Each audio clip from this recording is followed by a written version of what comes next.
Demek siz orada Oxford'da kendiniz de yürüyorsunuz hem de araştırma yapıyorsunuz. Şimdi bizim programaya göre biz araştırmacıyız. Bibliotekalarda oturuyoruz, araştırma yapıyoruz. Ama verdiğim büyük bir konferansı Oxford'un en anılmış kolejlerinden birisinde Gaguzları anlattım.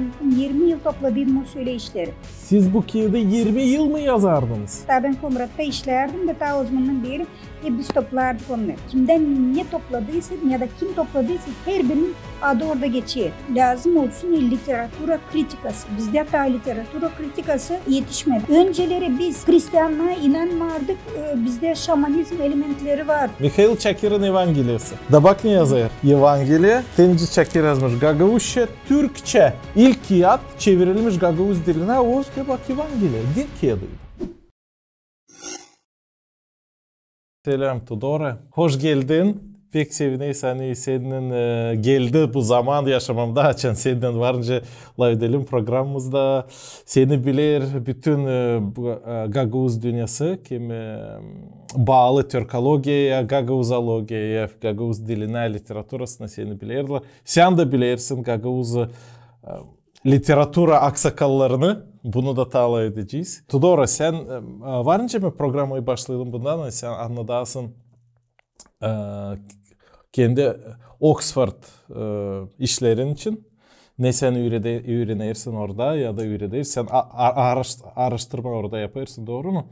Şimdi Gagavuzlar bütün dünyada var ama sıra geldi 21. asırda hani daha çok bilime kendilerine versinler Gagavuzlar. Hem de böyle dünyanın anılmış yerlerinde, anılmış üniversitelerinde.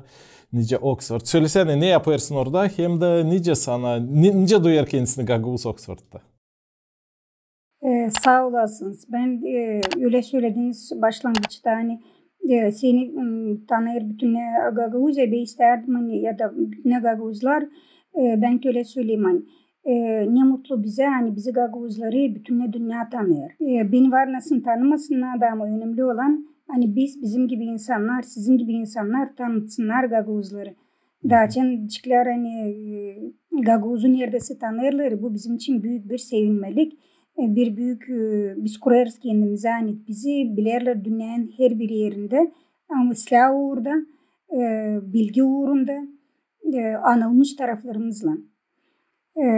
Doğru söylüyorsan sen bugünkü günde öyle bir kerteye geldik, öyle bir uğra geldik. Yani Gagavuzlar dilini kaybetsinler de hiç kimse bilmesin onları nasıl bir halk. Ama onlar kendilerini ilerlediyorlar. Gagavuz dilini ilerlediyorlar. Literaturasını, bilim uğrunda adımlar yapıyorlar. Bundan sonra bitki ve yıllar hesap aldıysan sen bizim için yazanlar da var. Yabancılar yazanlar var. Ama hepsinden önemli açan bizi yazarız kendimiz. Çünkü insan kendi kendini, halk kendi kendini nasıl tanırsa da kimse onu daha yabancı kimse o kadar çok pek onu tanıyamaz. Çünkü burada nasıl derler milletin kodu var. O koda göre seni büyüdüysen Gagavuzların arasında sen Gagavuz'saydın. Nasıl ki herkes şaka derler Gagavuz şarabı hem de peynirini yediyseydin o zaman sen kendine ait Gagavuz duyuyorsun. Ama lazım Gagavuzlukla yaşama, Gagavuzlukla doğma. Hani bilimi de bu orada ilerletme. Benim Oxford'a gitmem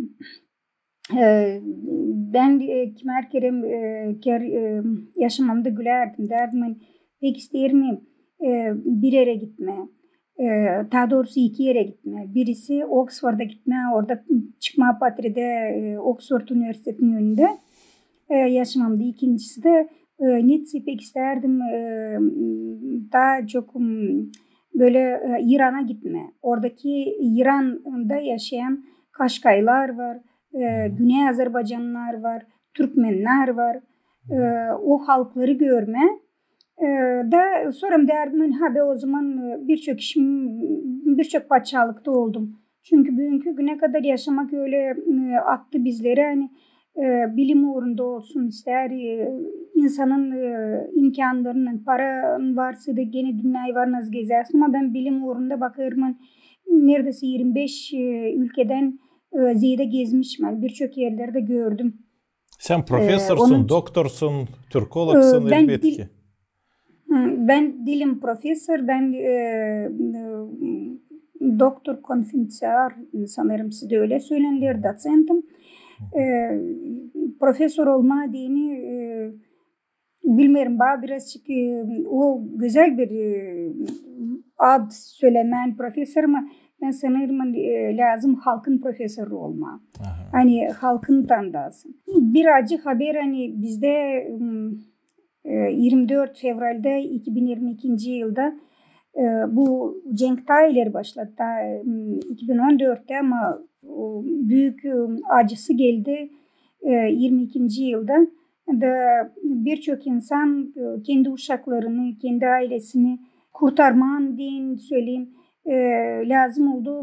Ben Kiev'de yaşıyorum, lazım oldu kısa bir vakitte ayrılsınlar kasabadan. Ben davet edildim, teklif edildi bana gitmeye Türkiye'de üniversiteler, bir iki üniversite beni çağırdı.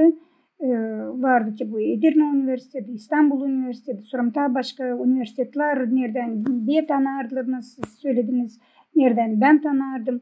Çalışmalarımdan, hani benim çalışmalarımdan tanardılar. Oraya dokumentlerim verdiğini, sonra dedim hani bekim projeler vardı, Avrupa ile işleyelim projelerle.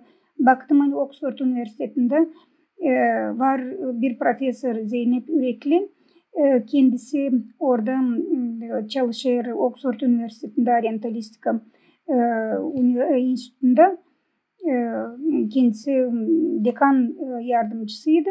Da yazdım ona, dedim hani bekim var projeler, isterdim hani Gagavuzları tanıtsınlar, hani kaybetmesin, tanıtalım onu İngiltere'de de. O da bana yazdı, hani der, ben isterim size söylemeyin, bizde var projeler ama Gagavuzlarla şimdiki vakitte bizde öyle projeler yok. Ama biz var nasıl bir teklifte bulunalım. Şimdi Ukrayna'da birçok bilim insanına verirler izin, verirler birer kontenjan. Hani gelirsiniz buraya, uygun görersiniz, yollayın bana. Sizin çalışmalarınızda biz bir bakacağız. Veya yolladım. Belki 2 saat geçti geçmedi. O böyle sevinmelikle yazdan, o Tudorka biz baktık sizin için, kimsiniz siz? Biz pek isterdik yani siz gelirsiniz bize da fayda edersiniz hem bizlere hem de Gagavuzlara. Demek siz orada Oxford'da kendiniz de yürüdersiniz hem de araştırma yapıyorsunuz.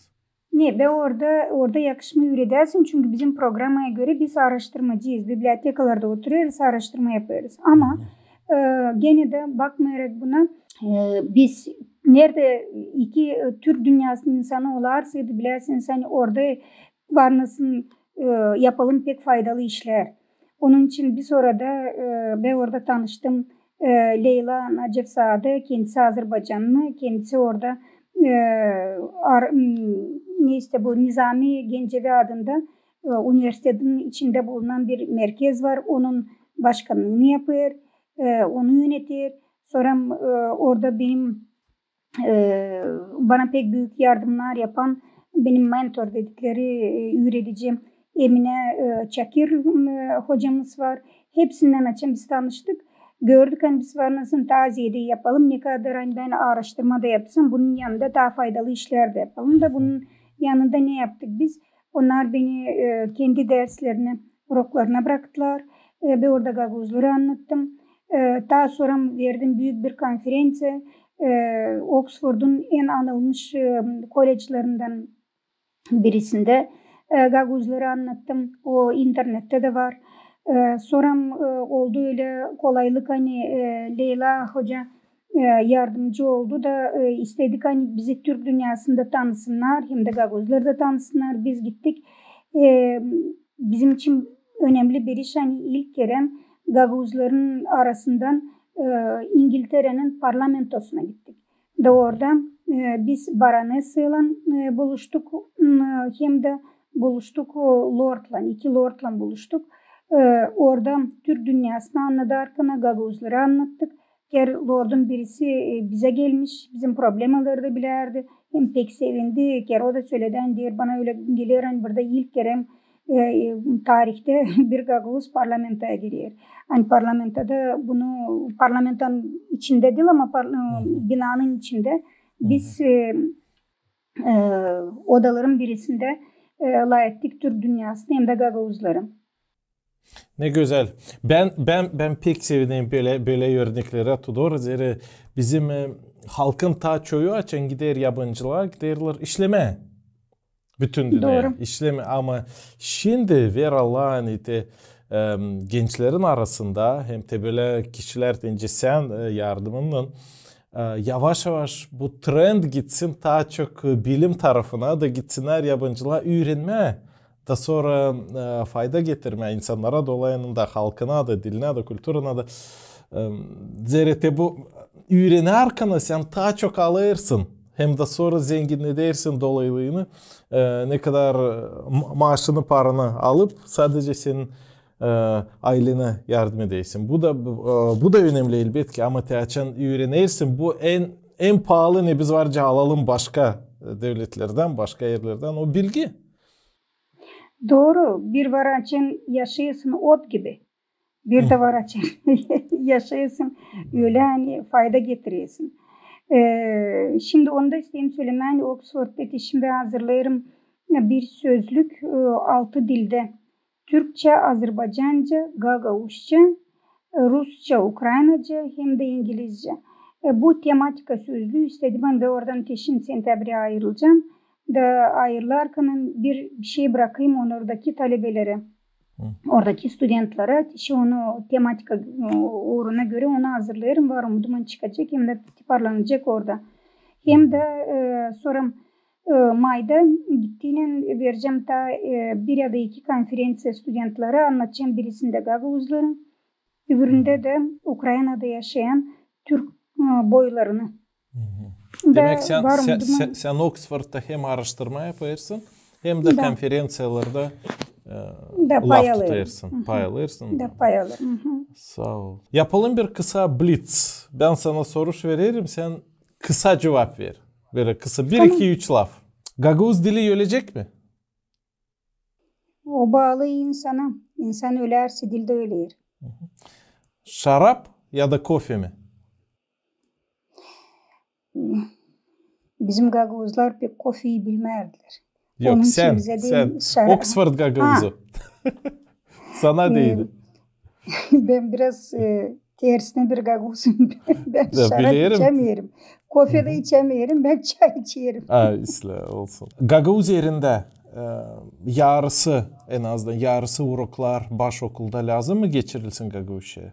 Gagavuzça'yı korumaya değil, Gagavuzça'yı yaşatmaya değil lazım. Yapılsın yeni reformalar. Hem de bu kökten reformalar yapılsın. Bu dil sab Gagavuz dilinde laf etmeye uroklar olsun. Ama birçok zanaatlar da lazım Gagavuz dilinde yapılsın. Hani yavaş yavaş Gagavuzça'ya dil kere öyle yavaş yavaş biz pek yavaş yavaş yapıyoruz ama lazım adımlama kuvvetli adımlarla hani Gagavuzça ilerlesin. Çünkü böyle giderse de Gagavuzça pek zor durumda. Sen ne ayırırsın? Adetleri, tradisiyaları, olsa da modern, geleceği mi? Bizim kısadan bu olmayacak. Bizim Gagavuzlar yaşatma adetlerini onlar Hristiyan dinine bağlamışlar kendi adetlerinde. Hani bugün paskelle de ateş atlama, yumurta boyama, canavar yoğurtları hem de buna benzeyen birçok adetleri bizi gidip bağlamış sonu Hristiyan dinine. Onun için biz bugünkü günde isterseydik yaşatma kendi adetlerimizi onları lazım modern formada da ilerletme. Sen ne seçeceydin? Gagavuzça laf eden bir robot mu?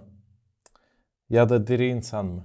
Robot benim duygularımı anlatsaydı şimdi her yeri robot olsaydı. 1 milyon dolar mı? Yoksa sevgi mi? Açın sevgi var ya 1 milyon dolar kazanma pek kolay. Ne güzel söyledin. Bilerek hani o yalan Sen var mı yapıldığın hani hiçbir zarar yok. Var mı yapıldığın hani iyi yok bir şey. Bakın bizim Gagavuzlarda var ya öyle bir silah karakter. Ben her bir halkın var kendi böyle bir ince tarafı. Biz Gagavuzlar ederiz hani ne olursa olsun ya biz daha küçükten öyle derler. Yalan olmasın. Doğruyu söyleyin. Doğru her bir taşın altından suyu bile akıdır. Onun için benim yüreğim açan uroklarda da yüreğim hepsi bilir hani aman doğruvandan yanında yalan söylemeyin. Çünkü o nasıl olsa anlayacak onu. Onun için ben ya doğrunun acı da olsa doğru doz doğru olsun. Tudor'a geçelim literatura prosesine. Zira sen PhD'sin, poetsin, yazıcıysın, araştırıcısın. Gerçek senin doktorluk araştırman hangi temaya bağlıydı? Doğru söylüyorsun. Ben daha 8. klastan başladım şiir yazma, piyet yazma. Bitki vakitlerde çalışıyorum. Gagavuz literaturasına koyma yeni janrlar. Hani var Türk dünyasından hem de yeni janrlar anlatmalarda da yaratıyorum. Küçük İngilizce short story dediğimiz küçük anlatmalar. Benim temam Alice bağlı manilerle. Ben Gagavuz manilerini karşılaştırdım Azerbaycan hem de Türkiye manileriyle. Onun için benim temam bağlı böyle türkü janrasından. Güzel, güzel. Short stories, kısa anlatma janrası pek meraklı. Zira açık söyleyelim, okumak şimdi bütün dünyada düşer. Okuyan insanların statistikası. Hem bizim de halkımız hep onun bir parçasıdır. Ama açan kısa janra insan varınca okusun da okuyup da onu durgunsun da düşünsün ne o şimdiki okudu. Ta bir kere okusun, ta birkaç kere. Bu pek meraklı bir iş. Okusan ne senin bir iki anlatmanı bu kısa janrada? Bakın doğru söylüyorsunuz. Ben onun için de düşündüm. Hani bizim bugünkü Gagavuz literaturasında lazım onu ilerletme. İlk önce onu söyleyeyim. Hani Gagavuz literaturasında ben hani Türk dünyasının literaturasını bilirim. Kendimce onun için düşündüm. Hani Gagavuz literaturasına hani getirmeye yabancı janrlar onlar da lazım ama onlar lazım olsun ya Gagavuzca'ya yakın. Gagavuzlar onu kabul etsinler. Gagavuzlar onu okuyarken bulsunlar orada kendinden bir parça. Hem de kolay olsun okuyarken duyma kendi kökünü. Bir taraftan da sadece Türk dünyasından alırsın. Ben başka janrlar için söylerim. Elim öyle janrlar şiirden nasıl dudak değmez. Açan B, P, V, F, M gibi bukvaları dokunmayırlar birbirlerine uygun görersin. Şöyle bir şiirde var. Nasıl sorum okuyayım size. Sorum açın var koşma. Koşma forması açın hepsinin bitkide söylersin kendi adını de. Ben ilaka seni derim ani da söylersin kendi adını. Sonra var türlü başka formalarda tecnis forması, sonra türlü formalar, Türk dünyasının formaları, sonra hoyrat forması. Hoyrat formasını ben yarattım Gagavuz dilinde. Bizde pek çok köyler var. Hani köylerden var nasıl yaratma Gagavuz hoyratlar hani büyük kullanılır. Irak Türkmenlerinde hani diyelim 5 alma, içi dolu 5 alma. Yarinin sofrasında beni bekler 5 alma. Hani burada 5 alma gidiyor ilkim adı sonra ta doğru siz bu lafı bölersiniz. Da buna benzeyen Tatar Pınarı, Kazayak, sonra birçok başka böyle Satılık Hacı birçok köylerin atlarından ben yarattım böyle hoyrat formasında böyle örnekleri. Bu da demek bu hani gelecekte dil bugünkü günde Türk dünyası daha yakın oldu. İleri vardı nasıl zor anlama nasıl eder nasıl dilde nasıl anladır kendi düşünmeliklerini diyelim Türkmen ama bugün dünya daha yakın oldu Türk dünyası. 250 milyon Türk'ün arasında Gagavuzların sesi duyularsaydı sanırım biz daha da zengin olacağız bu formada. Okusana janrların birinden bir şey. Ondan okuyayım. bir örnek okuyayım şiirden, sonra geçeceğim short story dediğinizin açıklamasını yapacağım. Bakın bunu ben yazdıydım. Dudak değmez dediğim gibi açan bu birbirine dokunmayan sesler, bukvalar var. Can sesidir o kız sana aşık. Senin canın yanar ateş. Sizde sensiz kalır teksiz. Çiçeklere siner kaşın. Nereye gitti kız kardeşim? Yelde kaldı sarı çiçek. Ah çekersin gelecek. Gecenin yarısı kışın. Nereye gitti kız kardeşim? Gene kış geçer gelir yaz. Cancağızısa sıktı ayaz. Ak yağar kara saçın. Nereye gitti kız kardeşim? Karardı açık tenin. Ker çalılar yakıyor seni. Kıskançlıktan akıyor yaşın. Nereye gitti kız kardeşim? Al yanağını serin çizer. Sancılar kanına dalır. Ah aldattı sanki acın. Gelin gider kız kardeşim. Şenol.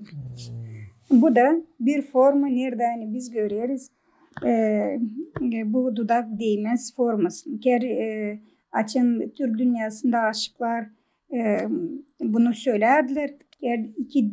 İki dudağın arasında yanlışlık söylemesinler diye, yanlış olmasın diye de iğne koyardılar. Hani söylerken birdenbire bir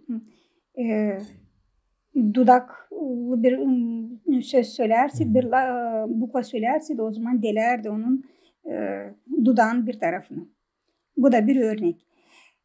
Şimdi bakın doğru söylesin sen bugünkü vakitte biz Gagavuzlar artık dil Gagavuzlar birçok insan dünyada pek fazla çok okuma da istemiyor. İsteyenlerin kısadan haberi okusun, kendine göre sonra yorum yapsın. Yani bu postmodernizmde çok yaygın olan bir formu. Onun için ben de düşündüm hani bizim Gagavuz literatürasında böyle bir formu yaratma doğru olacak. İlk anlatımı uygun görersiniz. Bir iki anlatma isterim okuma burada. Bir anlatma biz akıntılı piyet dedik ona.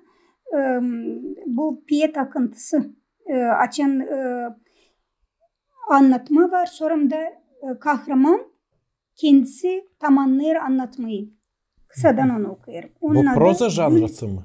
Piyet janrısı. Bu proza janrısı ama prozada bitki lafı söyler piyet formasında kahraman. Gül hem tiken. Gün doğusu çıkmıştı Yalpuk Deresi'nin derinliklerinden da aydınlatmıştı dolayı.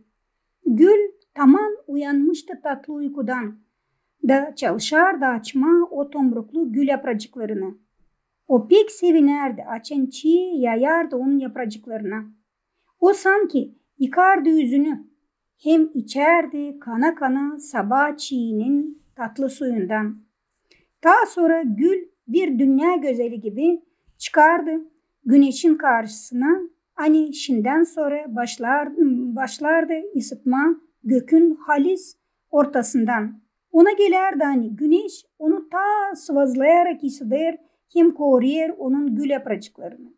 Gül angasının sapında yeşil yaprakların arasından yalabardı dikenler pek şaşardı. Açan öbür yabanı çiçekler bakardılar ona büyük kıskançlıkla. O pek anlayamazdı onların bu davranışlarını. De büyün o yıkanıp sabah çiğinle şimdiden sonra halis hazırdı. O büyük tomruğun bütün yapracıkları açacaktı. Dikenleri de kavileşmişti sapında. Pek de duygulanmıştı sanki o pembe yapracıkları nasıl bir genç kızın utangaç yanakları gibi pembeleşmişti. Bu olay tabiat dünyasında oluşurken bir de dayanılmaz bir acı duydu. Güzel rubayılan giyimli balaban saçını geriye doğru taramış ama ucuz dufilenmiş bir delikanlı yaklaştı. Dayıbür çiçeklere gözünün ucundan bakıp gözüne kestirdi bu gülü. Onun hemen yalabadı gözleri. O çıkardı cebinden çakısını da hiç düşünmeden ta köküne yakın bir yerden kesti bu gülü. Sonra da sardı onu sapını bir gazeteye. Bu delikanlı şen şen bakardı bu güle. Hem alatlardı buluşmaya yavkulsunla. Açan o yetişti Toka'da, onu beklerdi gül kadar güzel yavkulsun. Gül duyardı nasıl onun damarlarından akardı bitki kanı. Ama çalışardı tutsun kendini. Delikanlı selamladı kızı da uzattı ona gülü. Kız utanarak hem de sevinerek aldı uzun saplı gülü da birdenbire bir acı sesle bağırdı. Onun parmağına batmıştı tiken de akardı kan, sanki gül vererdi can. Büyerdim tena bir yerde, yıkanardım çiğ suyunda, yaşardım yalpık boyunda. Niçin, kime zararım oldu? Sevinerdim gökün şavkuna, güvenerdim tikenli sapıma, çalışardım tabiatı tanımak. Niçin, kime zararım oldu? Kestiler umudumu, ah dünya, pembe tomruğum başladı senme. Salt, diken devam ederdi sevme. Niçin, kime zararım oldu? Bu yeni bir form yarattık bizim Gagavuz literatürasında. Sağ ol, güzel bir janr. Böyle simvolizm var orada. Alegoriya çok. Filosofiya. Senin avtorun yaşaması. Sonra bu halk simvolları içinde dünya motivleri, sevgi, kıskançlık. Pek meraklı. Buna benzeyen var. Yaşamaktan başka türlü var. Koyutla bağlı anlatmalar var. Cenk'le bağlı anlatmalar var. Daha küçürek anlatmalar var. Ben yazarım. Hep böyle anlatma ama 2-3 cümlelik anlatma. Onlar da yeni bir janr. Sonra yaşamaktan alınan olaylarla bağlı anlatmalar. Yani var umuduma öteye doğru bu anlatmalar literatürada da yer alacak. Ben istedim sen de tabi sorayım, bir laf edelim. Sen kısadan söyledin, hani Gaguzlar bağlayırlar tradisiyalarını, adetleri, kulturasını Hristiyanlıkla da bu her de olayır. Hani gelir, hani yavaş yavaş inan, din hem kultura onlar karşılarlar. Bunda var kendi iyi tarafları, var kendi kötü tarafları da, bu böyle bir proses. Bak, kötü taraflarını ben pek görmüyorum. Kötü taraflar hani pek sıkça olur sinkretizm da orada ne din ne de tradisiya kalır pak. Zere demek kulturada da var öyle elementler, hani Biblia'ya karşı, inana karşı. Ben pek sayarım kulturaları her bir halkının, ama onu da böyle bir idealizirat etmeye, söylemeye, yani o pek her bir kultura böyle pek işler, o da değil, doğru zere var kulturalarda da var pek yanlış, pek prost, titsi, çirkin elementler. O biz şimdi böyle bir sivilizasyon, bir epohada yaşarız, ama öyle baktığında var ileriki halklar kime demek biz şimdi Hristiyanlıkçılardayız. Etki etmedi Hristiyanlık, orada kanibalizm da, o da bir tradisiyaydı. Afrika halklarında demek o işe amaçan karşı bunlar var. Ama ben ne istedim soruyu? Teşin ben dil çoktan yaptığım bir podcast, Kırım Tatar'ın gördüm. Bir pek meraklı bir çocuk. Ben de pek beğendim. Pek çok yazardılar onun için de. O bana bir soruş verdi de ben ondan sonra da, o podcast'tan sonra da hep düşünerdim bu soruşçu. Da şimdi isteyim seninle de bu işi kısadan edeyim. O sordu neden Gaguzlar Hristiyan oldu, hem de o şaşardı. Hani öyle bir Türk halkı da Hristiyan da bu bizi yapar unikal, doğru. Da ben bundan sonra başladım düşünmeye, nice Biblia, Evangeliya, o Hristiyanlığın temeli, nice o bizim kulturamıza etki eder. Demek o değiştirir mi onu? O sırada o bırakır, yardım eder her bir kültüre gelişsin. Yok ederek onun günahkar kötü elementlerini da bırakarak güzel, pahalı, önemli elementlerini ama yardım eder. Demek Hristiyanlık yardım eder mi? Her bir halkın kendi kültürası gelişsin. O sayıda yok eder mi kültürü? Yapar onu bütün dünyada bir türlü gibi. Unifiциро eder mi? Da ben hep başladım arama cevap bu soruşa, historiye bakarak da zere Evangeliyi de okuyarak biz göreriz var. Matvey, Mark, Luka, Ioan, Apostol Pavel, Petri da onlar her birinde var kendi janrası, kendi stili. Nece onlar yazırlar Evangeliyada, Bibliyada var türlü kiyetler. Da demek Allah için verir onlara ilham, o bilgiyi, o istemeyi yazma, o ayaz yazıları. O yok etmer onların stilini, onların insan kendi yaratmak de bu potansiyelini. Ama o kullanır onu. Da onunla beraber demek Allah gösterir kendi istediğini bırakarak insanın kimliğini. Da o iş Biblia'da var türlü janrlarda da her bir avtorun da içinde var kendi stili. Da bundan da biz ben öyle bir çıkışa gelirim de senin bakışını da isteyeyim. Mikhail Çakir'in Evangeliyası. Da bak ne yazar? Evangeliye Tenici Çakir yazmış. Gagavuşça Türkçe. 100 yıl geri daha lav Gagavuşça yok mu? Türkçe yazmış. Gagavuşça Türkçe. Öyle sade Gagavuşça değil. Gagavuşça Türkçe. Şimdi biz deriz sade Gagavuşça. Bu da meraklı bir iş. O da çevirerek dence Kiril hem Mefodi yaptılar bu işi Slaven halklarına diyeni. O da gördü bunda bir potansiyel hani Hristiyan inan kurtarıcıya, sahabeye, yaratıcıya hani affeder bizim günahlarımızı hani o dirildi kruçada hani öldü kruçada dirildi 3. günü hani bu bize yardım edecek halkımıza da tabi gelişsin da ilk kağıt çevrilmiş Gagavuz diline o de bak Evangeliye din kağıdıydı. Bu da meraklı bir iş. Ve senin bakışın ne bunlar için? Çok derinden bir temaya girdin.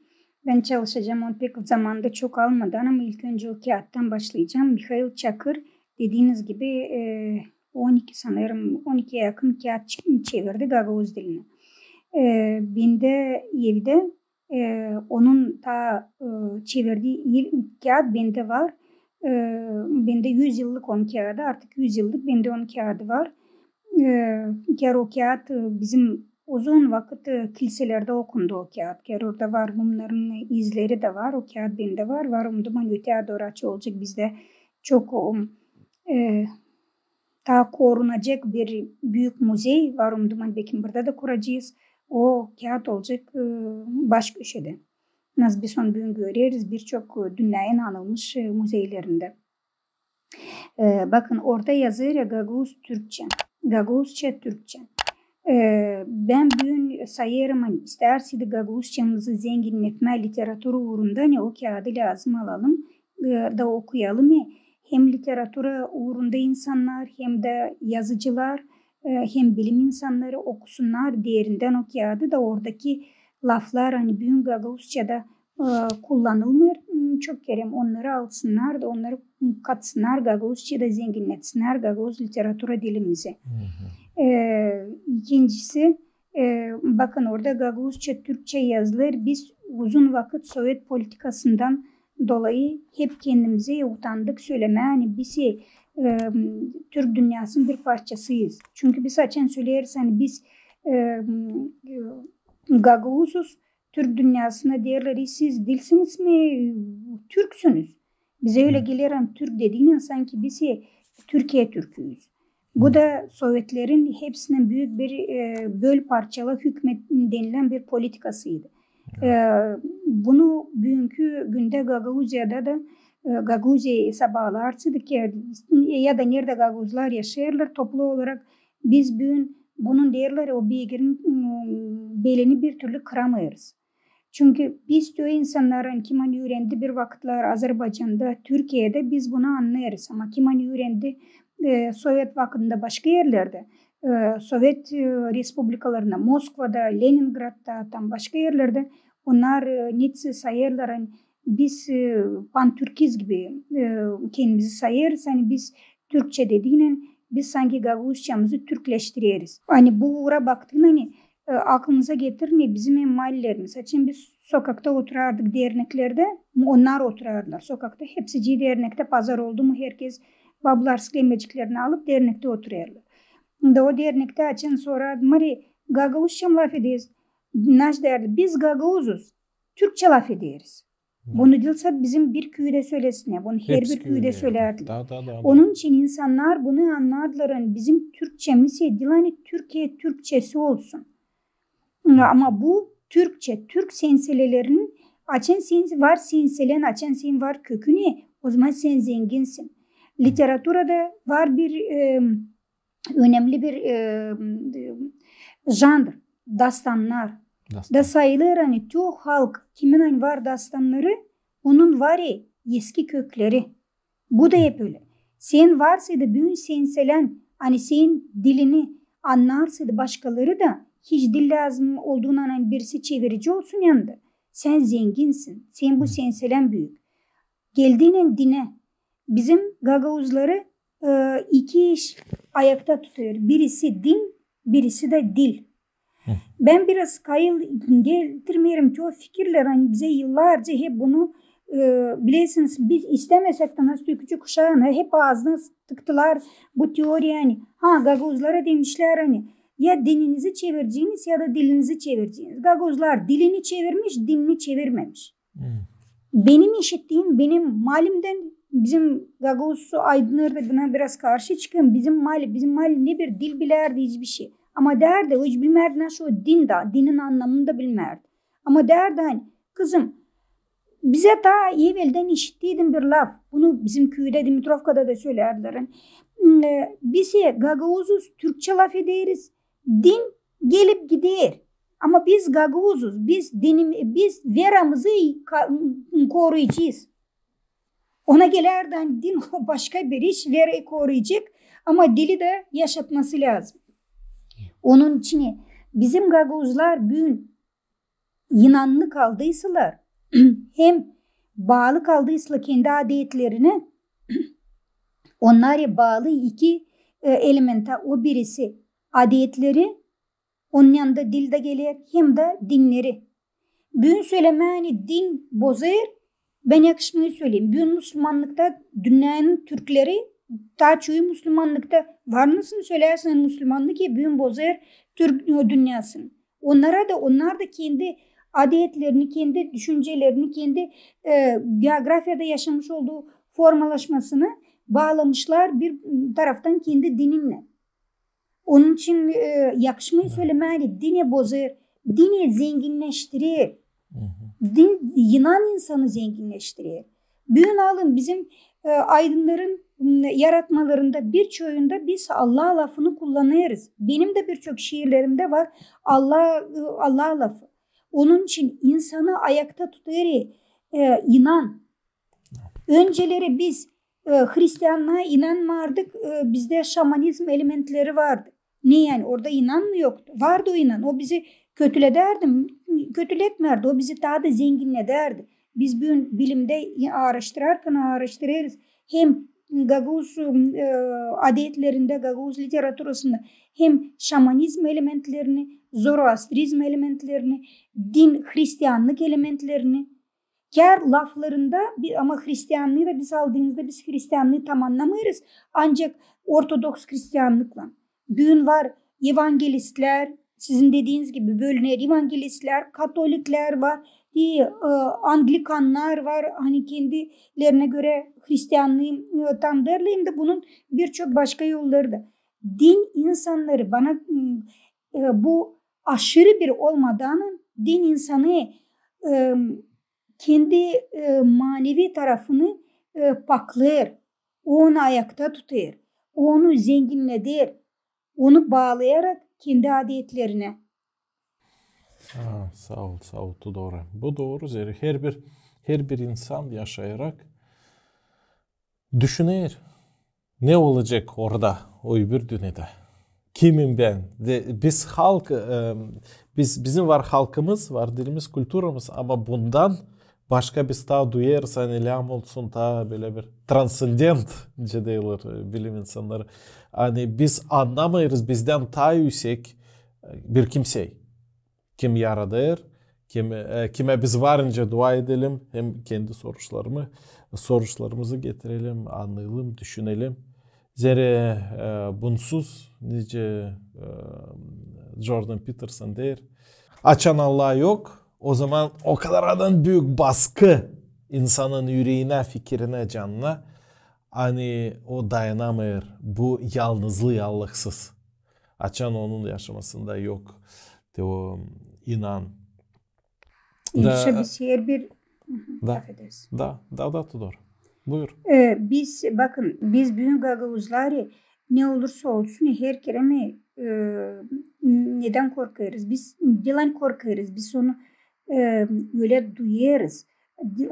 Din dil korku. Din dil lazım olsun korku. Lazım olsun inan. De biz deriz bak öbür dünyada bak karşına iyilikler yaparsın öbür dünyada çıkacak karşına. Kötülükler yaparsın cevapçı olacaksın öbür dünyada. Bugün biz Allah'ın sözünü hemen hemen hiç düşürmeyiz ağzımızdan. Çünkü Allah dediğinin bize göre inan, bu bir inan. O bizi ayakta tutar nasıl olmada bilmek uğru dilsat hani biz inanlı insanlarız ama laf etmede de bir adım yaşamamızda atmakta da bir iyi ya da kötü iş yaparken lazım düşünelim. Hani, bak bunu yaparsın acaba Allah'dan ben ceza alacağım olsaydı Allah sevindirecek mi? Biz bunu her kelime dua ederken nasıl deriz? Ay öz Allah, ay öz kuvvetli, ay öz ölümsüz, hayırlı bizi. Biz buna kendimizi bağlayırız. Bu önemli. Bu her bir din için önemli. Dilsat Hristiyanlık için. Her bir din için. O da bizi kaldırır, bizim canımızı, fikrimizi ta yukarı. Zira biz değiliz sadece akıllı hayvan, Homo sapiens. Ama bizde var o yaratıcının inan hem de o yaratıcının bir parçacığı bizim içimizde, canımızda da o bize hep lazım, aklımıza getirsin. Hani sen değilsin hayvan, sen insansın. Sen de deyince Evangeliye'de, Biblia'da, Bытие kağıdında sozdan по образу подобию Божию, Allah'ın simasına göre yaratılıyız biz. Da bu bir büyük bir sorumluluk da hem kısmet de. Doğru. Bugün bakın bizim Gagavuz literatürüne bakarken belki birazcık temaya uygun görersiniz. Bu temalar işlenilir bizim Gagavuz literatüründe de.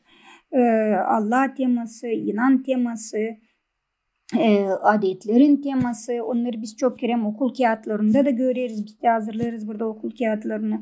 Gagavuzca'da da çok hazırlanır. Biz onları örnek alırız kendimize.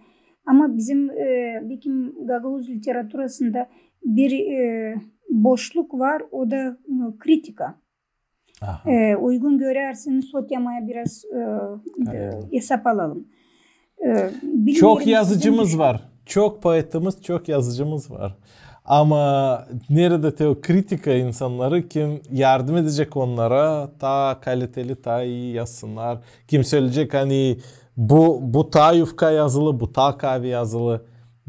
Bu kritika insanları yardım eder. O yoksaydı demek pek talantlı yazıcı hem hani sadece başlar yazma onlar bir uğurda kalır. Kritika yoksaydı bir kritik kim yardım edecek bu işleri bulma ucunu. Kayılsın mı? Doğru. Bugünkü günde bu büyük bir problem. Bizlerde çünkü kritika yok. O pek sevindirici. Hani dediğiniz gibi ki yıllar pek çok yaratıcı ortaya çıkıyor. Herkes kendisi aşır, deneme, çalışır. Yeni janrlar yaratma, yeni şiirler yaratma, yeni anlatmalar yazma ama her bir piyet o piyet değil. O lafları varınız birbirine sıralama ama piyetin var kendi bir literatura forması. Bugün Gagavuz dilini, Gagavuz literatura dilini yaratma dini lazım olsun mutlaka kritika. Kritika olmayınca olmuyor. Bugün bizi bana öyle yanlış anlamasın bizim aydınlar ama bana öyle geliyor bizi daha çok böyle amatörce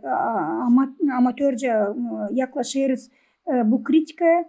Çünkü korkuyoruz içimizden hani aman var ben birisine söylerseydim küstürmeme. Literatura uğrunda kritikayı onu var nasıl küseyim. İyi nasıl olsa sonra o adamla tekrar karşılaşacağım. Halbuki bu dil öyle. Bu dil lazım öyle olsun. Bu kritikadır. Bizde var bakın kritikayı var nasıl almayı 2-3 formadan. Birisi gramatika tarafından. Pek çok yanlışlıklar var. Açın şiiri alalım. Şiirde var ya pek çok yanlışlıklar. Laf forması yani laf yazılmasında gramatikada açı yazırsa literatura uğrunda yazılmıyor. Bu kimer kerem diyalekt formasında yazılır. O da lazım. Diyalekt de lazım hani yaşatma o diyalekti de. Ama bir var açın yanlışlıklar yapılır. Gramatika tarafından yanlışlıklar. Bu benim için de geçerli. Benim de şiirlerimde bakıyorum şimdi eski gözlem baktığımda bakıyorum orada da yanlışlıklar var. Gramatik uğrunda. Öbür taraftan açın biz deriz piyet. O piyette var ya onun var ya kendi kuralları. Bizde o kurallar hiç çok keremim hesaba alınmıyor. Hesaba alınmıyor. Var diyelim dörtlük formasında kurallar. Diyelim ki bitkinci ses kalın gelerseydi lafın bitkinci laf şiirde kalın gelerseydi öbürleri de lazım ya ona uygun. Nazdiye'yle foru oynarsın doğru oyna foruyu. Burada da lazım o sesler uygun kalın gelsin. Bizde bakırsın bir kalın gelir, bir ince gelir, bir kalın gelir. Olan istiyor yamalı fistan. Onları hani gramatika uğrunda baktığını. Sonra orada yetiği sloglar onlar hepsi birbirine uymuyor. Onlar lazım sayılsın da onlar uygun olsunlar. Yani ilk cümlede 7 sessiydi. İkinci cümlede 8 sessiydi. Üçüncü cümlede gene lazım olsun 7 ses. Sonra gene 8 ses. O zaman ne oluyor? Bir ses inceliği oluyor. Ses güzelliği, ses zenginliği oluyor. Onu lazım onun için diyelim Türk dünyasının şiirini lazım inceleme. Hani okuyarken bakma ne kadar o birbirine sırayla gider. Çünkü onlar zengin, onlar kendi literatürü, zengin literatüründe. Onlarda var artık eskiden kalmış olan bir literatürün historiası. Onu lazım bilme. Ondan sonra mana formasında aldığında sen anladamıyorsun insana. Hani bakın senin söylemiş olduğun laf mana iyice yanlış. O burada lazım koyma başka bir lafı. Hani ta şiirde ta piyette olsun ya ta şıralı da anlatsın senin duygunu. Ama bakarsın insana da söylediğine dediğiniz gibi küseyerler. Ben öyle düşünmüyorum. Sen düşünmüyorsun ama var literatüra dili.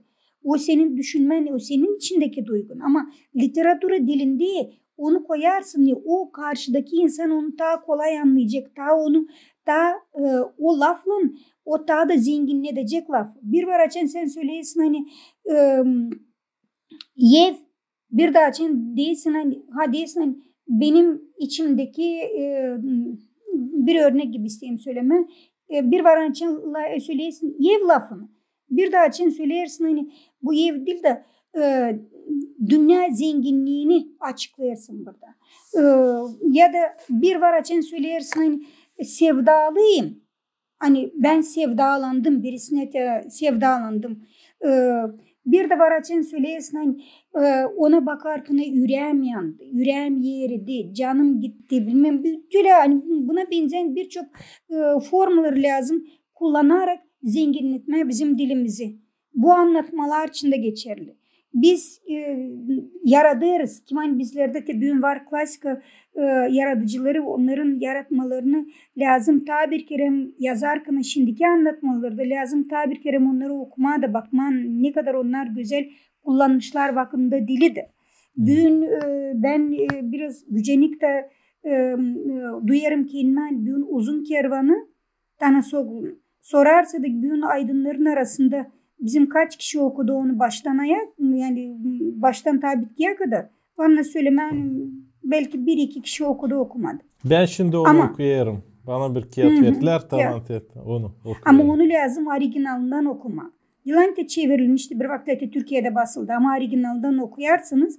Bakın orada bizim Tanasoglu vakitinde orada hem literatürü anladı, hem anladı kim isterse okuma Oğuzname'yi, hani Azerbaycan'da yazıldı. Okusunlar ya bugün, bari okusunlar Uzun Kervan'ı. Orada Oğuzname'nin birçok elementleri var. Orada bizim historiamız da var.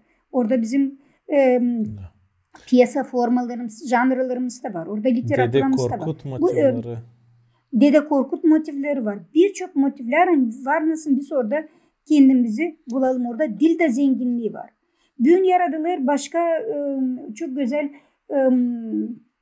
nesillerde bu romanlar da yaradılar. Ben pek ona seviniyorum. Kimse eski kolhoz temasını alır, onu işler. Gagavuz literatürasında bir şey çok keremi. Açın yazarız bilim uğrunda, literatür uğrunda anlatma, bu statyaları, bildirileri biz daha çok nasıl alırız? Biz orada alırız hani filan yazıcı almış bu temaları da açıklarız o temaları. Vatan teması, ne bileyim ana teması, köy teması da onları açıklarız. Ne açıklamış orada? Ama bunların analizini bu ne kadar açıklanmış bu tema?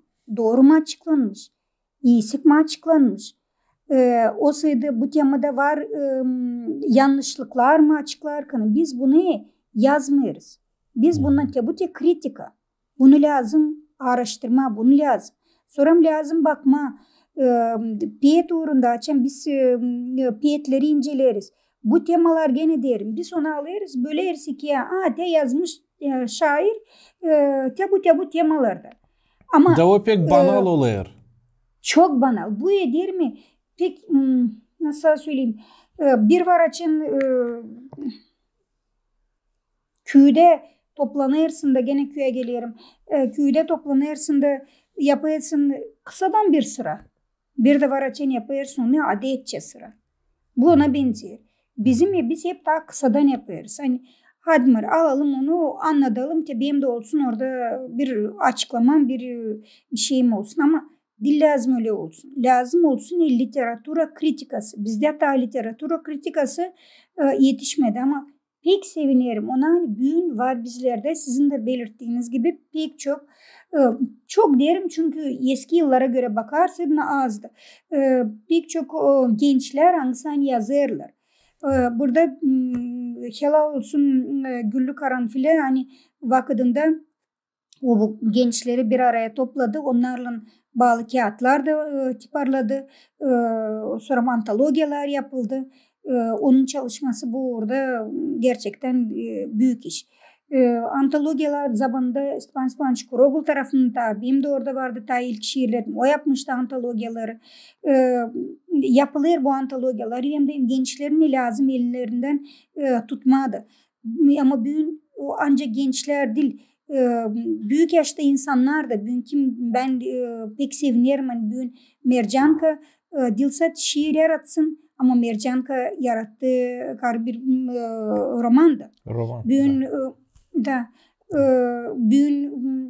buna benzeyen çok insanlar bizde köyden vardı ki Bağurçu'dan sonra Vulkaneş'ten Sofya Koca sonra Bağurçu'dan bir unuttum o insanın adını bir kara hani bugün Kışazı onun şiirler yazıyor.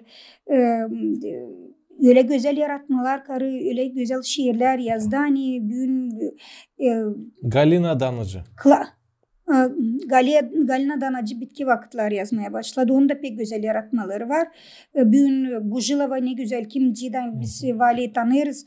Vali Hanım ama onun böyle güzel yaratmalarını hiç ben kendim bilmerdim hani yazır. Daha sonra çünkü ben onu bir üretici bir kolega gibi tanırdım.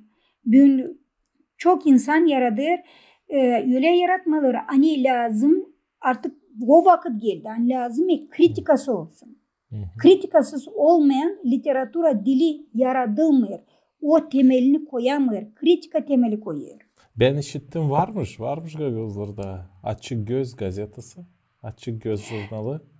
Ivan Vasilievich Topal bu işi çalışarmış yapma vakıdında. Onu söyleyeceğim. Vakıdında onun da çok yoktu. Onsa bir iki öyle kritika tarafından o başlamıştı. Ama buna yakışmayı söylemeyen kritika. Bu da öyle diyorlar kustarmıçka. Yani böyle ansızın ortaya çıkan bir filiz gibiydi. Ama temeli koyulmadı. Bir filizi vardı ama temeli koyulmadı. Bilinski'miz yok da. Var umudum sizin gibi gençler, daha başka gibi gençler bunlar ortaya çıkacak. Çünkü bunsuz yakışma yaratılsın literatüre. Yakışma. Var çok ki bizde de bir Ukrayna gagozlarında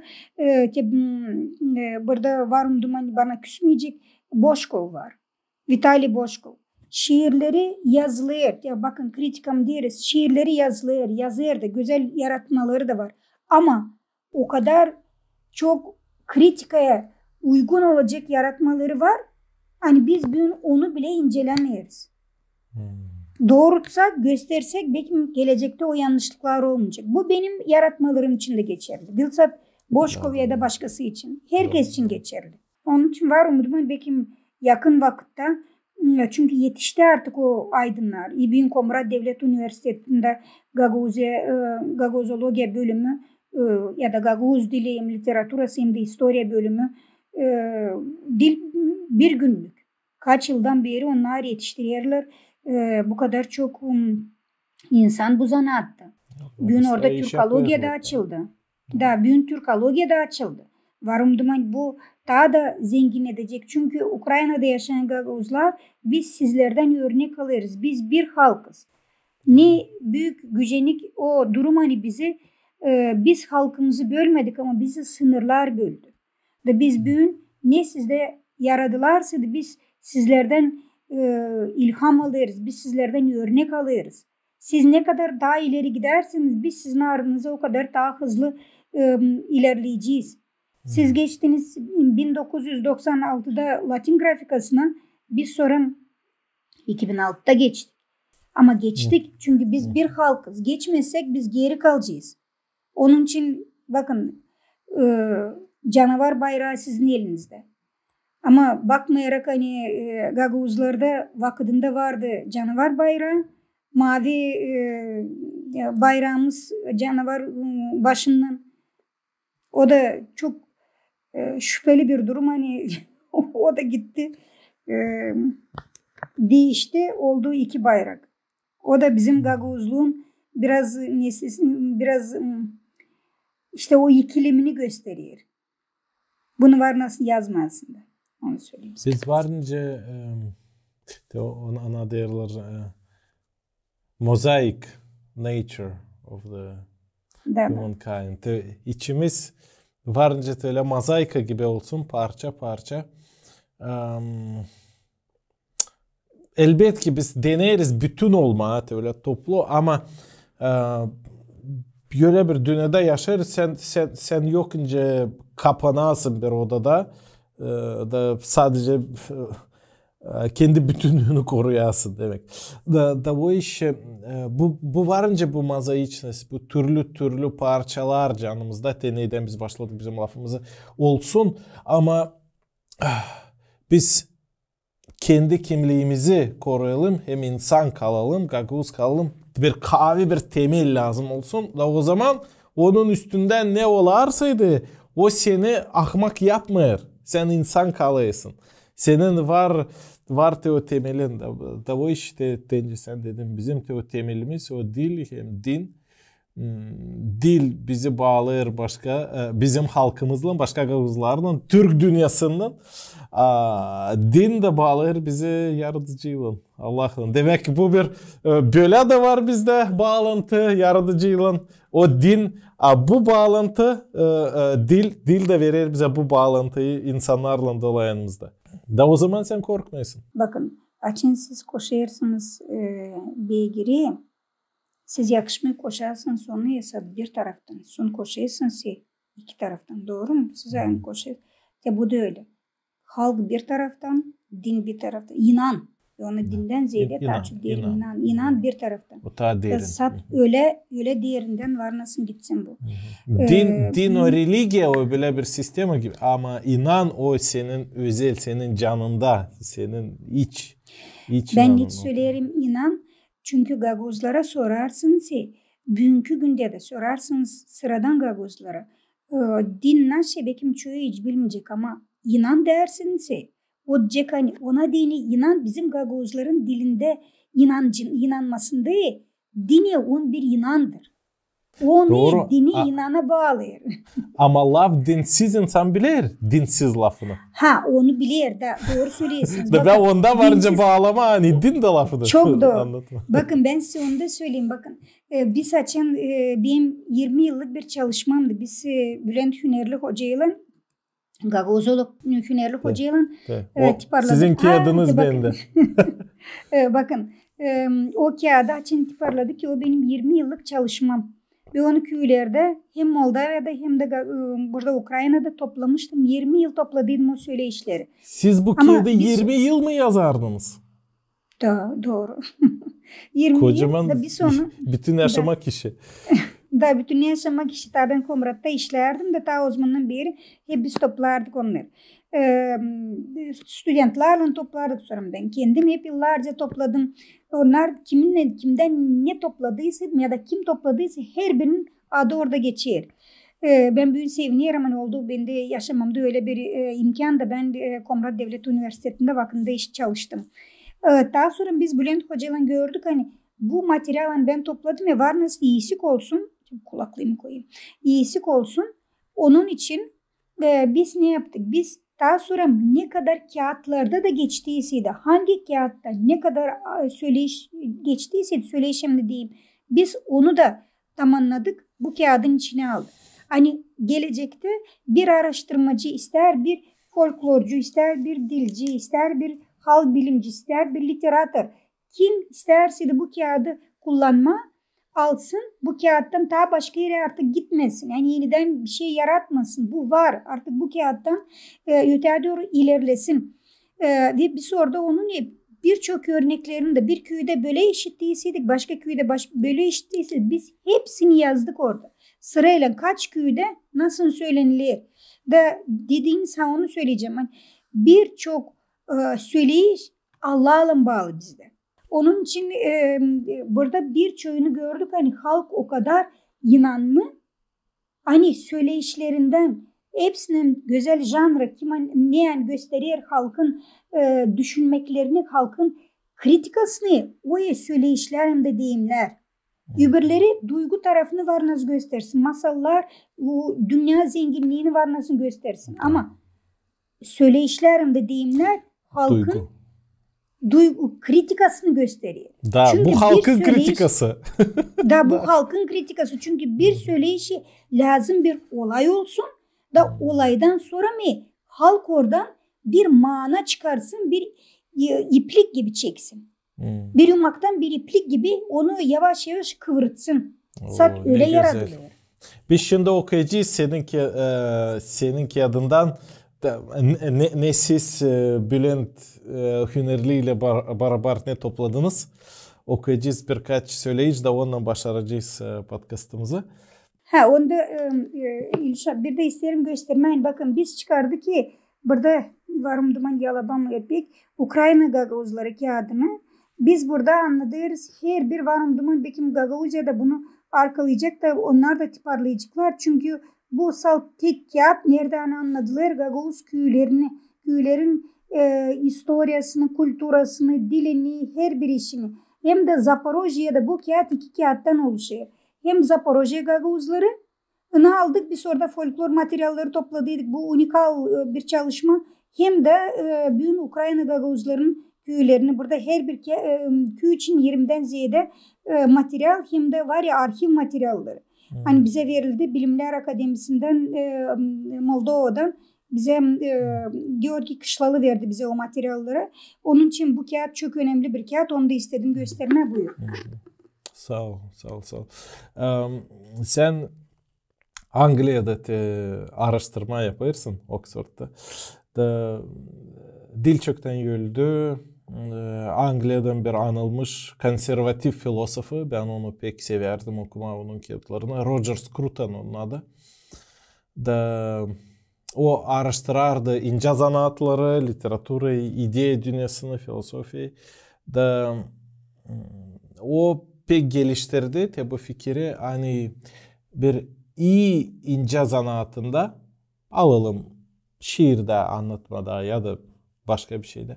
Lazım olsun 3 iş ya da var her zaman 3 iş. O da Foma Akvinski'nin ideyalarından çekilir bu. Doğruluk, iyilik hem güzellik. Truth, beauty and kindness. Truth, beauty and kindness. Doğruluk, iyilik hem güzellik. Daha üçü de pek kavi gösterili bu ince zanaatta, bu anlatmada, bu şiirde, bu resimde, bu monumenta, bilmem ne de. O zaman bu üç iş yaradır o duyguyu, transcendent duygusunu, Allah'ın yakın olmasını, yakın olmak duygusunu hem diveç yaşamaya fikirlerini senin doğrulayır. Hem de yapar öyle hani sen yavaş yavaş kendi bu doğruluk, güzellik, iyilik sana da girer. Senin içine de girer. Da sen de olayısın onun bir parçasıdır. Da tence sen dedi kritika lazım olsun. Da bu da hep bir linza. Nice varınca biz bakalım bu her bir yaratmaya. Var mı onda güzellik? Her bir uğurda, forma uğrunda, laf uğrunda, başka işte. Doğruluk var mı onda? Ne o doğruluk? Bu da Pilat sormuş Hristios'da. Ne o doğruluk? Doğruluk durardı onun önünde. İsus Hristos da ona sorar ne o doğruluk. Bu da meraklı. Biz hep ararız bu doğruluğu. İntuitif olarak biz duyarız nerede doğruluk, nerede yalan. Ama bilim insanları, ince zanaat insanları savaşırlar bulma forma. Bu doğruluğu göstermeye değil. Gene gelelim ona Gagavuzlara. Bakın halkiye bunun formasını bulmuş. Bizde Gagavuzlar ne derler? Söyle işte. İğri oturalım da doğru laf edelim. Doğru. De bakalım bir iki söyleyiş, Gagavuz söyleyişine senin hem Bülent'in kağıdından. Ben okuyacağım bir söyleyişi. De sen söyle bakışını. Ne onun manası? Neye gelir? Kimse söyleyişleri bir anlayırım. Ama kimsenin manasını tam anlayamıyorum. Ya de senin bakışın. Fukara yöler açlıktan, zengin korkudan. Gagavuzlardan buna yeni bir örnek söyleyeyim. Günün birinde iki komşu varmış. Birisi ağlarmış, birisi zenginmiş, birisi de fukareymiş. Zengin dermiş, gelmiş fukareye de dermiş, komşu, yine oldu koca vakit hiç uyuyamıyorum. Uykularım kaçtı. Var nasıl böyle, sen ne yapıyorsun demiş ben. Ben açık kapıyla uyuyorum bütün gece. Havada serin uğrar yüzüme, uyuyorum peksle. Demiş doğru ama ben hiç uyuyamıyorum. Fukara komşu da sorarmış. Demiş hiç uyuyamıyorsun. Demiş sen biliyorsun biraz varlıklıyım var. Bir çuvalda param var. Hiç uyuyamıyorum.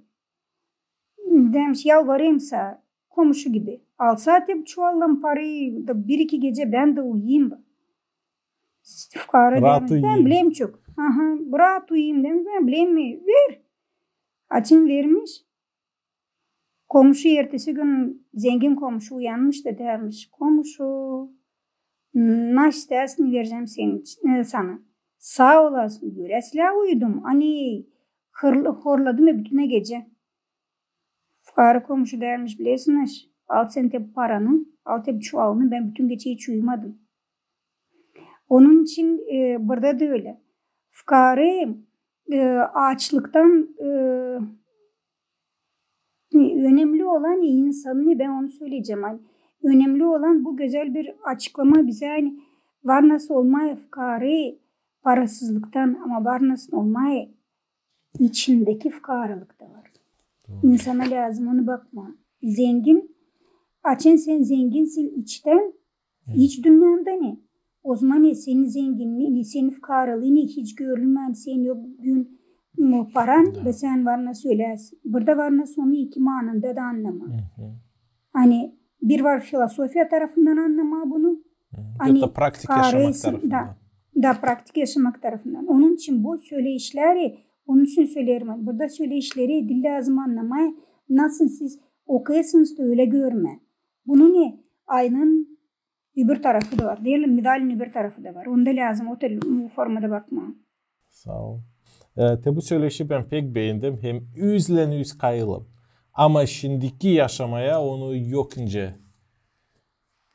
Şimdiki yaşamakta onu kullanma yokunca. Zira bu kapitalizm dünyada sen insanlar pek sık satın alırlar hem satırlar evlerini, kvartiralarını, apartmanlarını da sen bilmezsin sen kim olacak senin komşun yarın. Bak, ilkin komşu bul sonra ev yap. Demek ev yapma değil ya da satın alma değil. İlkim lazımmış bakmak kim komşular iyi mi insan? Onlar iyi saydı. O zaman sen de seçeceksin o yeri. Kötü saydılar seçmeyeceksin. Ama şimdi değişti yaşamak. Ben yokunca bakayım her zaman komşuları bir komşu yarın başka varınca olsun. Ama pek önemli. Hem meraklı bir söyleyiş. Ev alma komşu al. Bu alistan öyle. Yani ev alma komşu al. Çünkü bugünkü günde olsun ki ben kendimden söyleyeyim. Ben ayrılırım evimden. Benim bir anahtarım komşumda duruyor.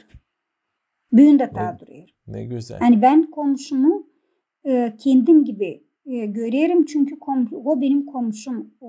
Komşum olmasa ben hep şüphede duracağım.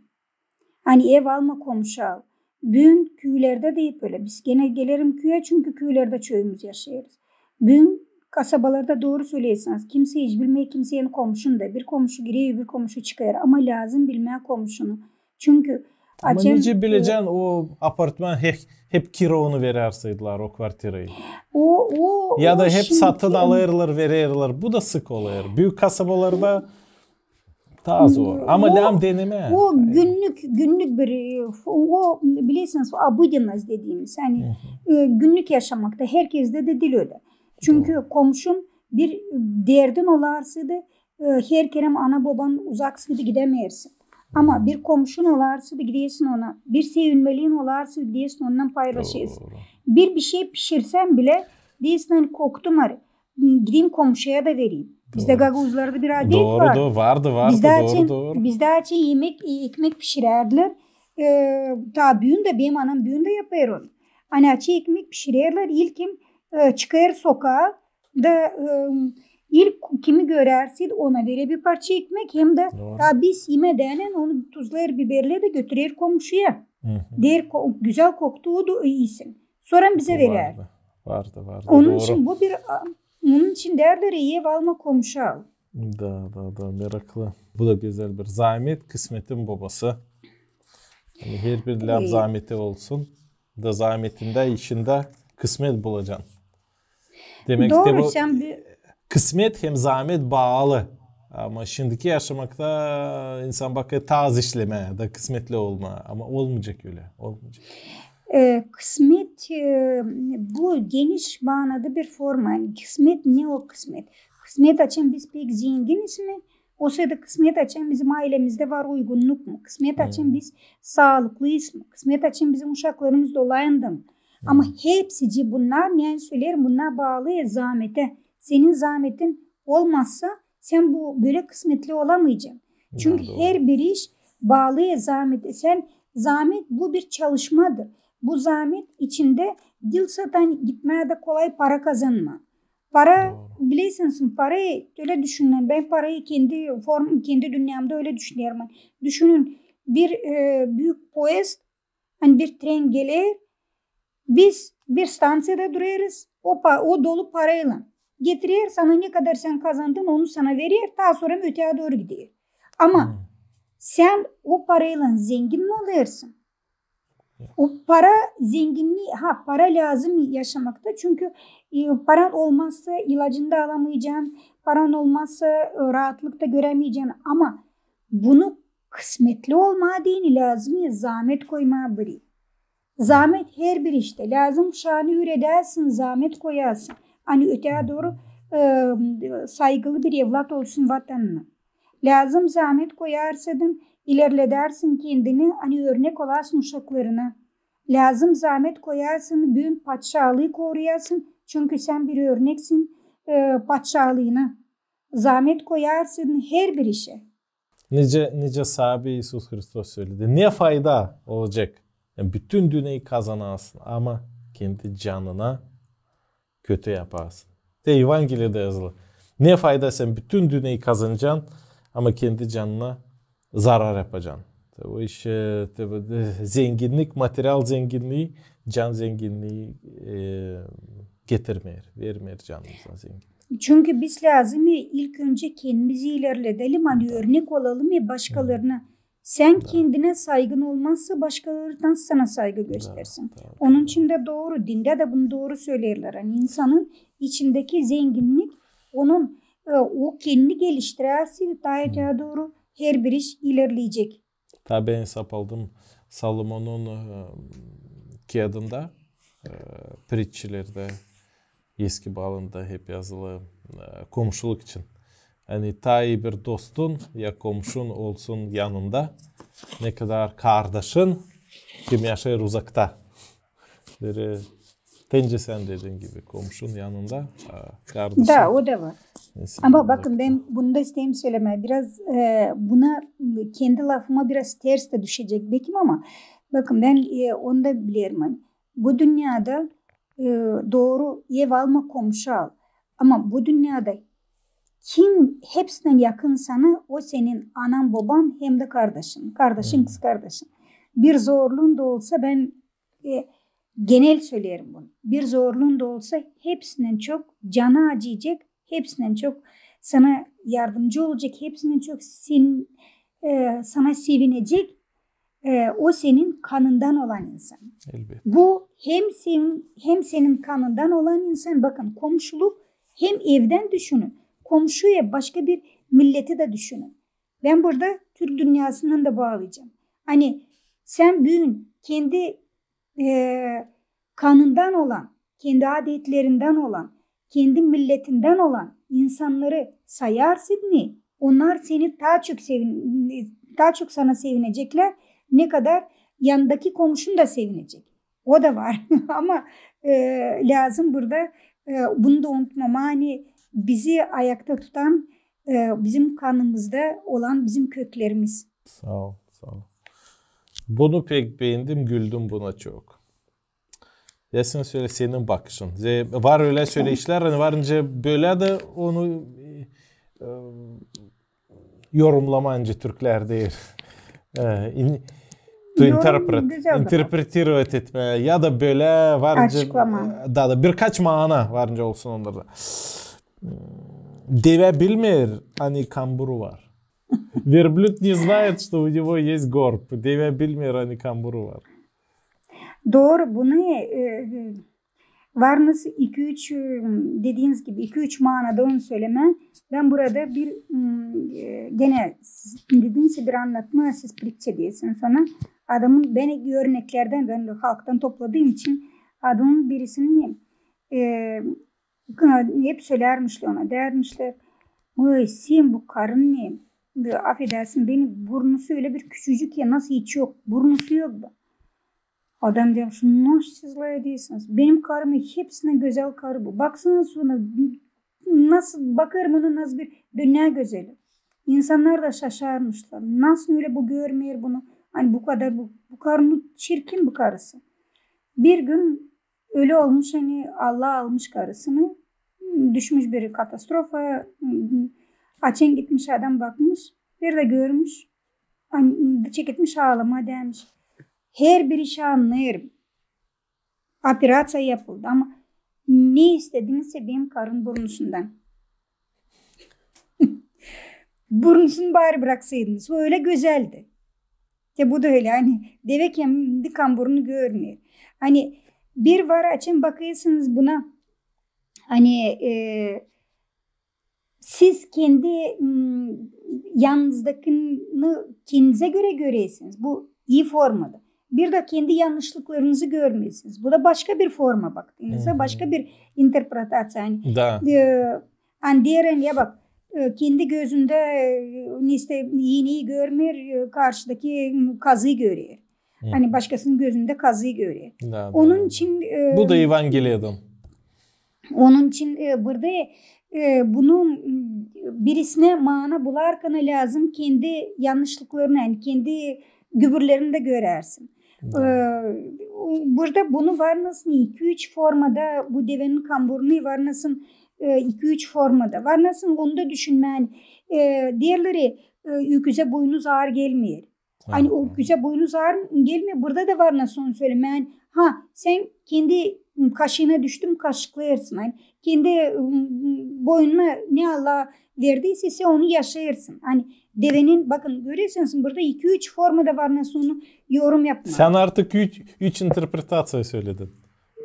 Bu halkın içinden örnekler de. Da her birinde on var analog söyleyişleri de.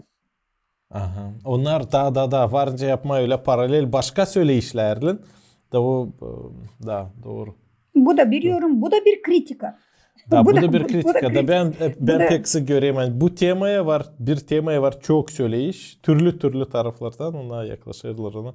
Bu halkın akılını hem derin işlerini anlatma. Hem tabir iş beğendim de bundan başaralım. Tudor sağ ol pek meraklı ettik senin. Ben Gagavuz doktoru araştırıcısı hem poet, beyitçi, yazar. Yeni janrlarda eksperiment yaparsın, yazarsın. Gagavuzca, Ukrayna Gagavuzlarından sağ ol, selimleri kabul ederiz. Hem tabir söyleyiş okuyayım da ondan başlayalım. Sen söyleyişi bularken ben de isterim size söyleme bütün yürekten sağ ol. Hani bizi dediğim gibi sınırlar bölse de bugünkü vakitteki bu politikalar da bölse de biz birbirimizi bölmeriz. Biz bir halkız. Onun için pek sevinirim. Hani Ukrayna'dan Gagavuzları teklif ediyorsunuz böyle toplantıları, böyle передачаları. Çünkü ben isterim burada söyleyeyim Gagavuzlar pek yüzüne söylemeye, güzel söylemeye sıra geldiğinin onu pek yüzüne söylemiyorlar. Daha çok böyle dışarıdan söylerler utanarak. Ama ben bunu kendimde o kuvveti bulup söyleyeyim. Hani ben senin programını daha çoktan izlerdim. Senin vardı internette, tam TikTok'ta programların ben her derdim hani bir kere sana yazdım da dedim hani derim helal olsun hani böyle güzel bugünkü günde literatür uğruna kadar güzel bir Gagavuzca laf eden programları götüren senin gibi bir insan meydana çıktı. Pek de sevinirim hani böyle de bir programa yarattın çünkü sizin gibi insanlara gerçekten bugünkü günde Gagavuz literatürası, Gagavuz dilinin ilerlemesi sizin gibi insanlara bağlı. Bugün dünya pek küçük oldu. İleri daha geniş dünya gelirdi bize ama şimdi pek küçük oldu. Şimdi var nasıl bir programla bütün dünyaya sesini duyurma. Onun için sizin gibi insanlar, senin gibi programalarda biz var kolayımızı duyuralım. Kendi sesimizi ta Asya'dan ta Avrupa'ya kadar. Dünyanın her bir yerine. Onun için pek sevinirim. Hani ilerlediyseniz var umudum daha da zenginleştiğiniz bu programınızı. Ben bir aydın gibi hani yaşamamı verdim Gagavuzlara. Ben gerçekten büyük sağ ol derim sizlere. Hani bu programı ilerlediyseniz yarattınız. Var umudum daha da ilerleyeceğiniz. Sağ ol. Sağ ol Tudor. Biz de seviniyiz çalışma. Bizden de fayda olsun bizim halkın hem Türk halkların diline, icaz sanatlarına, literatürasına, canına ne kabul ettik onu veririz. Bunu beğendim. Bu bir şaka gibi ama şakayla derin karışık. Hacılık için. Hacılık bilirsiniz mi ne o sevgili? Elbet. Elbet ki sen bilirsin sen de. Ama sevgili seyirciler siz de hep yazın komentarlarda bu lafı var mı işittiğiniz ne o hacılık? Hacılık o pаломничество Rusça. Açan insanlar giderler Ayoz yerlere. Gagavuzlara bir hacı soyadını vererler. Açan o gitmiş Doğru. Yerusalim'e. Gitmiş oraya hem geri gelmiş. Yerusalim'e kimisi giderler gemiyle, kimisi yeşekle giderler. Ta eski zamanlarda yeşekle gidermişler orayı. Da te bu söyleyişte de hep de o yeşeklerçe kivinden bile insan giderdi hacılığa hem gelerdi geri. İnsan lazım da çalışsın çok, parasını toplasın, lazım da pek öyle inancı olsun. Hani istesin gitmeye hacılığa. O birkaç ay tutardı yol oraya geri. Doğru. Eski zamanlarda bu halis bir yaşamakta bir kere öyle yaparsaydın öyle bir iş o sonra bütün yaşamak anlatacaksın. Dolayında insanlara onu. Öyle az kişi halis öyle vardı. Kim gitsin hacıla geri dönsün. Doğru mu Tudor'a? Doğru, onlar sayılar biraz ayozlu insan gibi. Ayızlı insan. Şimdi de okuyarım hacılık. Hacılıktan fayda olsa eşekler melek gibi uçuşur. Melek gibi. Melek gibi. Yani angel gibi uçuşur. Да, если бы от паломничества была польза, то oslики были, да, oslики летали бы как ангелы. Ангел. Burada da varınca birkaç interpretatsiya olsun. Ama senin bakışın diyeceğim. Şimdi bakın ben boşuna söylemedim hani bizim var söyleyişlerin papazları methederler ama çok kere papazları da biraz böyle şakadan alırlar. Çünkü derler. Ama bu değil papazlar için. Bakılsa bu ne bak ben isterim söylemen hacılıkla bağlı değil mi? Yani, insanlar gün gagozlarda kim hani gider hacıla onları geldiğinin insanların gagozlar için gagoz adetlerine baktığımızda ya da gagoz dil adetlerine ama gagoz mentalitetine baktığımızda bizlerde hacılığa giden insan sayıların helal olsun hani gitti ya ayozlu yerlere gitti gördü.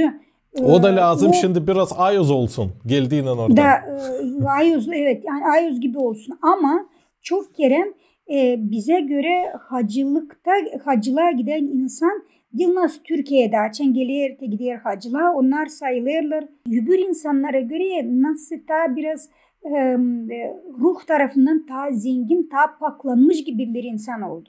Ama bizim gagozlarda biraz dil de öyle. Bizde giden insan hacılığa giden insan sayılardan helal olsun hani gitmiş kendi borcunu yapmış ama o kendini o insanı tutmarlar öbür insandan ta üstü. Onun için de derler hacılığa giden olsa hepsi gitse tam eşekler melek olur.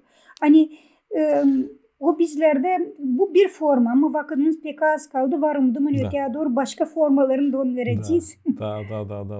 Da Kayıl'ım bu söyler hani böyle bir iş yapıp senin yaşamanı hem karakteri o değiştirmeyecek. Demek yani ta derin değişiklikler lazım olsun. Hani sadece gidip gelip bir yere ya da bir adet, bir tradisiya yapıp o sana daha çok inan vermiyor ya da seni değiştirmiyor.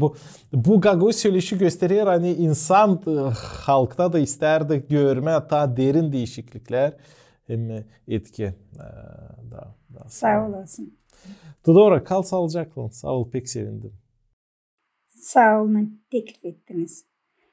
Allah versin de biz doğru yoldan hiç vazgeçmeyelim. İnanla biz pek ileri gideceğiz. Derler Allah ileri biz ardına.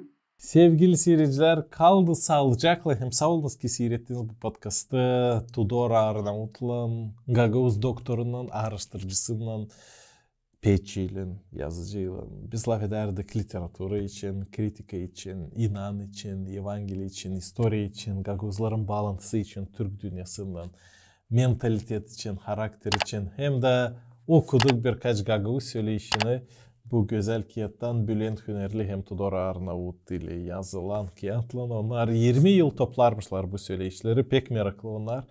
Da laf ederdik bu birkaç söyleyişi savaşardık anlama, açıklama tayi. Sorularınız varsaydı, ideya varsaydı sizde hem de ta belki kimse de ister gelme podcastımıza yazınız, utanmayın, kalın sağlıcakla.